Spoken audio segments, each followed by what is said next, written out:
वैसे तो दुनिया का हर व्यक्ति अपने चेहरे पर एक मास्क लगाकर घूमता है, सच्चाई और अच्छाई का मास्क, जिससे उसके अंदर व्याप्त बुराइयां, धोखा देने की प्रवृत्ति, दूसरों से जलन की भावना, अपनों को ही सीढ़ी बनाकर ऊंचाइयों तक पहुंचने की फितरत को वह ढक सके। हम में से कोई भी एक दूसरे के असली चेहरे को शायद ही कभी पहचान सकेंगे। आज की तारीख में तो पहचानना और भी मुश्किल हो गया है, क्योंकि पूरी दुनिया ने महामारी के चलते अपने आधे चेहरे को मास्क से ढक रखा है। कौन आपके सामने से निकल गया पता ही नहीं चलता। गजब की बात तो यह है कि अजीब स्टाइलिश मास्क भी मार्केट में उपलब्ध हैं। कुछ तो ऐसे मास्क हैं जिन पर डरावने दांत बने हैं, कुछ पर डरावनी शक्लें। उस डरावने मास्क के पीछे कौन सा चेहरा छुपा है, यह कहना मुश्किल है। ऐसे ही एक चेहरे से मेरा सामना हुआ और उसके बाद मेरी ज़िंदगी में उथल पुथल मच गई। मैं सुगंधा, पेशे से वकील हूँ, डाइवोर्स केस लेती हूँ। आज के परिदृश्य में जब महामारी इतनी फैल गई है तो मैं भी कोर्ट कम ही जाती हूँ। ज़्यादातर क्लाइंट से ऑनलाइन ही संपर्क करती हूँ। लॉकडाउन खुलने के बाद कुछ पेचीदा केस के लिए कोर्ट जाने लगी थी। एक रोज़ मेरे कैबिन के बाहर एक अजीब सा मास्क पहने हुए एक आदमी खड़ा था। उसका मास्क गजब का डरावना था। ऐसा लग रहा था जैसे कोई ड्रैक्युला हो जो अभी सबका खून पी जाएगा, और उसकी आंखें तो लग भी वैसी ही रही थीं, एकदम लाल, जैसे वाकई में उनमें खून उतर आया हो। मेरी निगाह जब उस पर पड़ी तो वह मुझे ही देख रहा था। मैं एकदम सहम गई। डर की तरंगों ने अंदर तक मुझे झकझोर दिया। मैंने चपरासी को बुलाया और उससे उस मास्क वाले व्यक्ति की पूछताछ करने को कहा।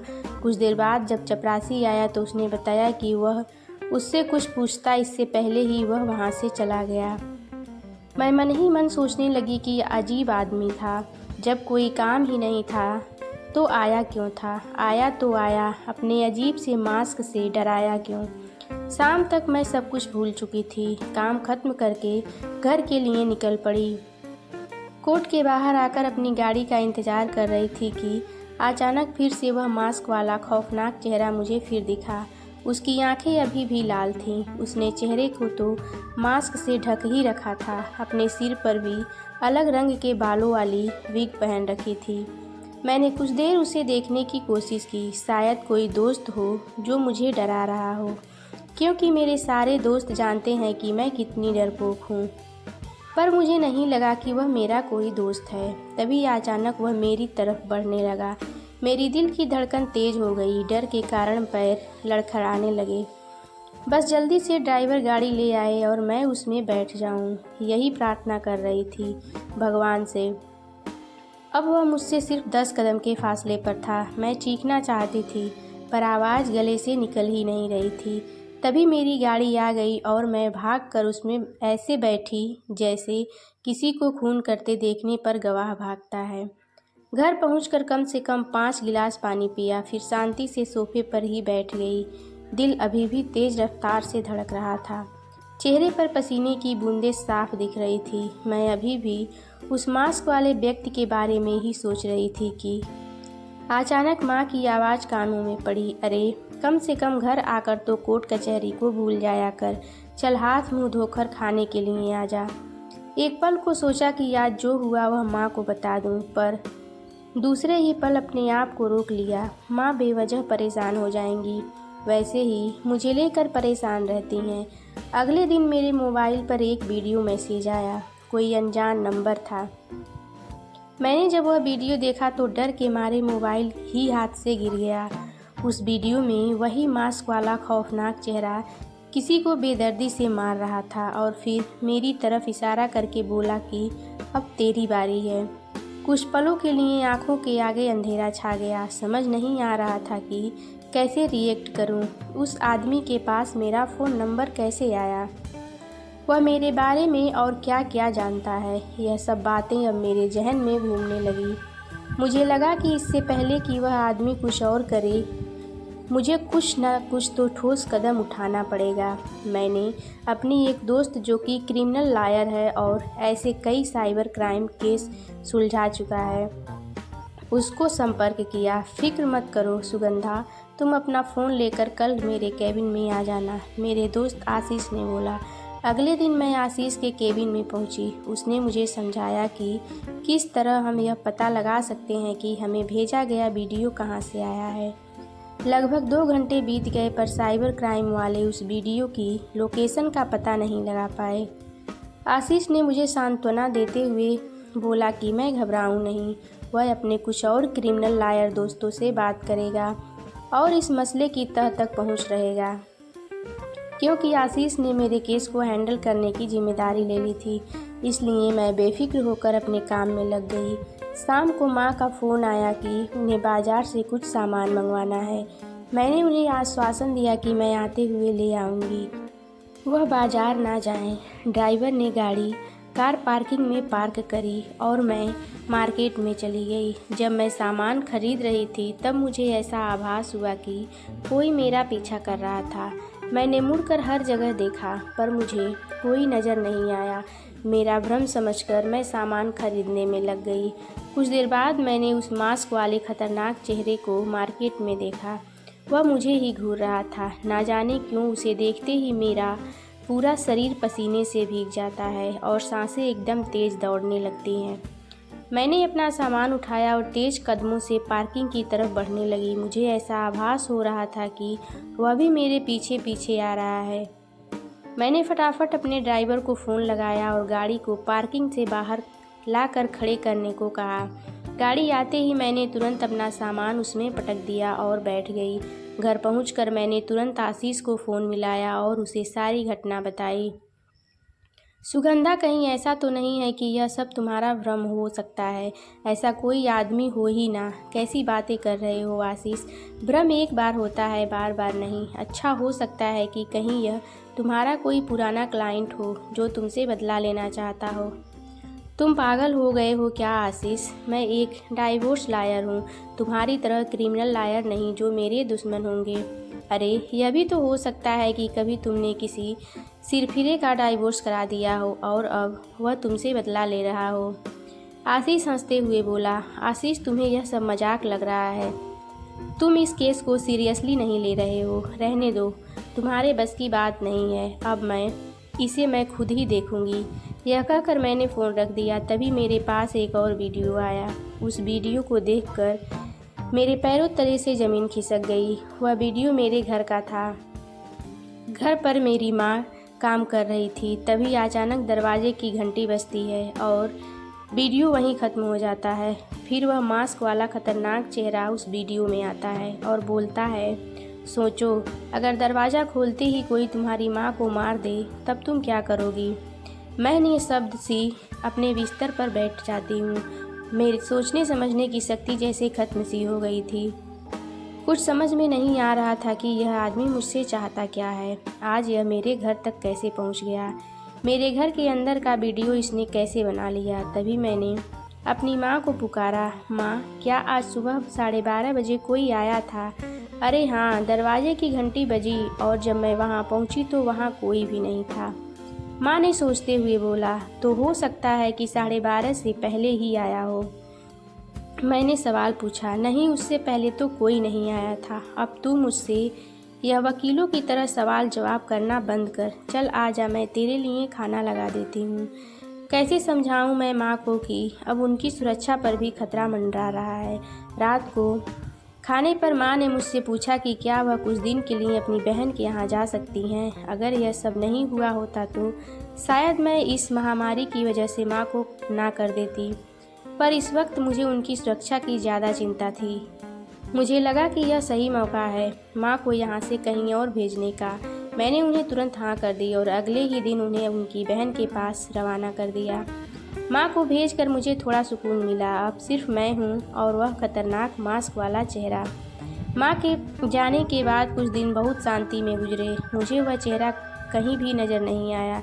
मुझे लगा कि शायद आशीष सही कह रहा था कि यह मेरा भ्रम है या फिर कोई मुझसे मजाक कर रहा था। शनिवार का दिन था और कोर्ट में बहुत सारा काम बचा हुआ था। तभी मेरे ड्राइवर का फ़ोन आया कि उसकी माँ की तबीयत अचानक ख़राब हो गई है तो उसे छुट्टी चाहिए। मैंने उसे छुट्टी दे दी।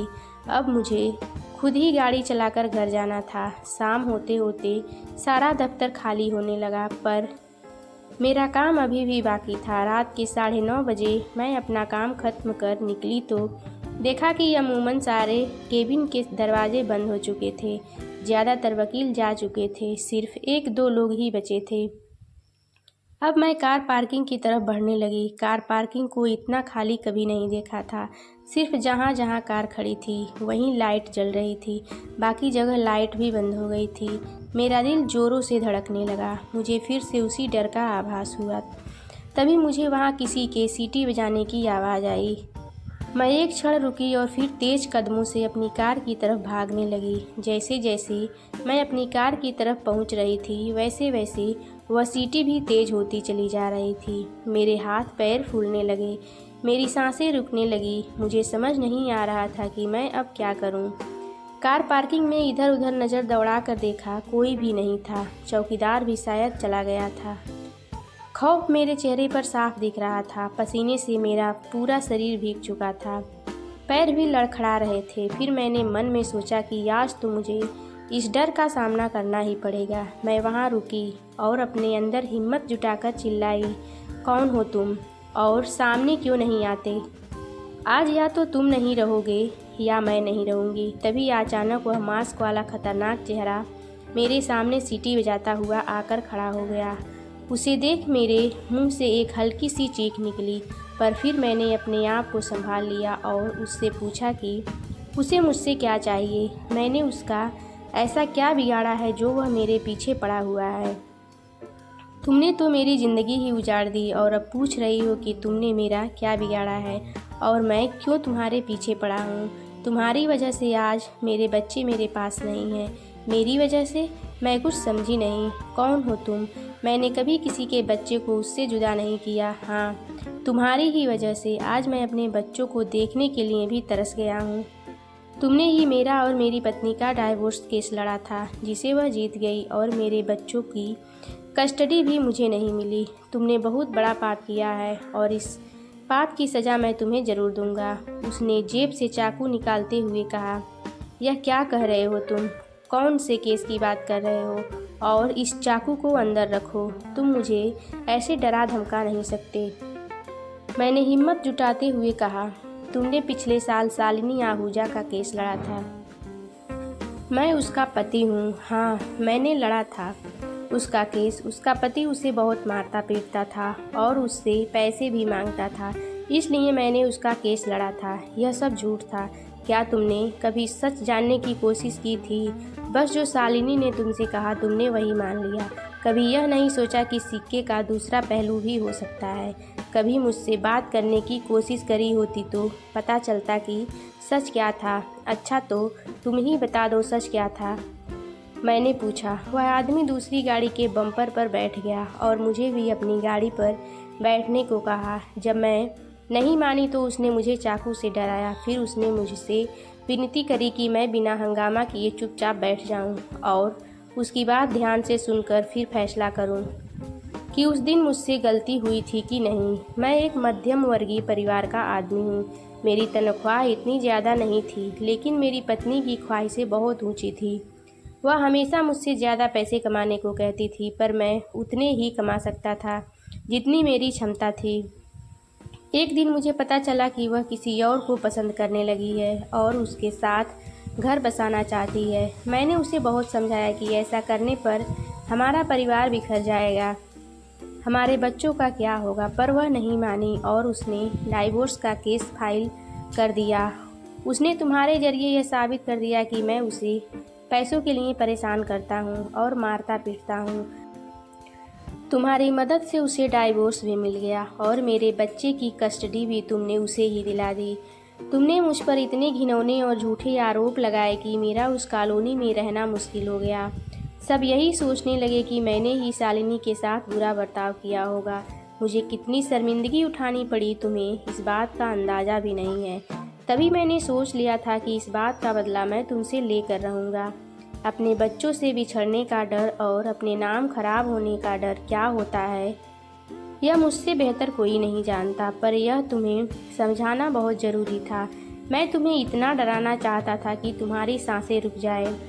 अगर मैंने या शालिनी ने तुम पर झूठे इल्ज़ाम लगाए थे तो तुमने कोर्ट में उन्हें साबित क्यों नहीं किया? तुम तो शायद कोर्ट भी नहीं आए थे। अगर मैं शालिनी के इल्ज़ाम को झूठा साबित करता तो उसकी बहुत बेइज्जती होती। वह दुनिया में कहीं मुंह दिखाने लायक नहीं रहती। मेरे पास सारे सबूत थे, पर उन्हें दिखाकर मैं अपने परिवार की बदनामी नहीं कर सकता था। और यदि यह सच सामने आ जाता तो शालिनी का एक और घिनौना रूप भी सामने आता। तुम्हारे मुताबिक मैं शालिनी को मारता पीटता था, पर जब मुझे सच्चाई का पता चला था और मैंने शालिनी को यह कदम उठाने से रोका था तो जो उसने मेरे साथ किया शायद इंसानियत और मानवता के विरुद्ध था। यह कहकर उसने अपना मास्क उतारना शुरू करा। जैसे ही उसने मास्क उतारा मेरे मुंह से एक दर्द भरी चीख निकल पड़ी। उसका आधा चेहरा जला हुआ था। मेरे डिवोर्स पेपर पर साइन ना करने पर शालिनी ने मेरे साथ यह किया। उसने अपने चेहरे की तरफ इस संकेत करते हुए कहा। मैं हैरानी से उसे देख रही थी। मेरी आंखों से आंसू नहीं रुक रहे थे। आज मुझे अपने ऊपर बहुत ही ग्लानि महसूस हो रही थी। क्यों मैंने शालिनी की बात पर आंख मूंद कर विश्वास किया? क्यों मैंने एक बार भी यह नहीं सोचा कि मुझे सच्चाई की तह तक जाना चाहिए? मेरी वजह से इस आदमी ने कितने दुख भोगे होंगे, कितने दर्द सहे होंगे। आज मुझे अपने वकील होने पर अफसोस हो रहा था, क्योंकि वकालत की डिग्री लेते वक्त मैंने एक कसम खाई थी कि मैं कभी भी किसी निर्दोष को सज़ा नहीं होने दूंगी। कुछ देर के लिए हम दोनों शांत बैठे रहे। फिर वह आदमी उठा और बोला, मैं चाहता तो शायद बहुत कुछ कर सकता था, पर मैं ऐसा करना नहीं चाहता था, क्योंकि कहीं ना कहीं मुझे यह एहसास था कि तुम सिर्फ अपना काम कर रही थी। मेरी तुम्हारी कोई पर्सनल दुश्मनी नहीं थी। बस तुम्हें यह एहसास दिलाना ज़रूरी था कि डर कितना बड़ा खौफ है। आज लोग मेरा चेहरा देखकर डर जाते हैं। मैं जहाँ भी जाता हूँ सब मुझसे दूर भागते हैं। कोई मुझे नौकरी देने को तैयार नहीं है। मेरी ज़िंदगी बर्बाद हो गई है और उसकी एक वजह तुम हो। यह कहते हुए उसकी आंखें नम हो गई। मुझे माफ़ कर दो। आज मुझे अपने वकील होने पर बेहद अफसोस हो रहा है। मुझे एक मौका दो। मैं तुम्हारी ज़िंदगी फिर से सुधारना चाहती हूँ। मैं यह केस फिर से ओपन करूँगी। अब शालिनी को उसके कर्मों की सज़ा मिलकर रहेगी। तुम्हारे पास जो भी सबूत है वह मुझे दे दो। मैं वादा करती हूँ कि तुम्हारे बच्चों की कस्टडी तुम्हें वापस दिला कर रहूँगी। मैंने उसे सोमवार को सुबह सारे सबूत के साथ ऑफिस में आने को कहा। उसने मेरी बात मान ली और वहाँ से चला गया। सोमवार को मैं उसका बेसब्री से इंतज़ार कर रही थी। जब वह वापस आया तो मैंने उससे सारे सबूत मांगे, पर उसने मुझे देने से मना कर दिया और बोला, अब मुझे मेरे बच्चों की कस्टडी नहीं चाहिए। पर क्यों? तुम तो अपने बच्चों के लिए तड़प रहे थे। अब क्या हुआ? तुमने अपना इरादा क्यों बदल दिया? क्या तुम पर कोई दबाव है? मैंने हैरान होकर पूछा। कल मैं शालिनी के घर गया था। सोचा था कि एक नज़र बच्चों को देख लूँगा और मौका लगा तो उनसे मिलकर उन्हें बता भी दूँगा कि जल्द ही वह मेरे पास वापस आ जाएंगे। पर वहाँ पहुंचकर मैंने जो देखा उसने मुझे सोचने पर बाध्य कर दिया कि कहीं बच्चों की कस्टडी वापस लेकर गलत तो नहीं कर रहा हूँ। क्यों ऐसा?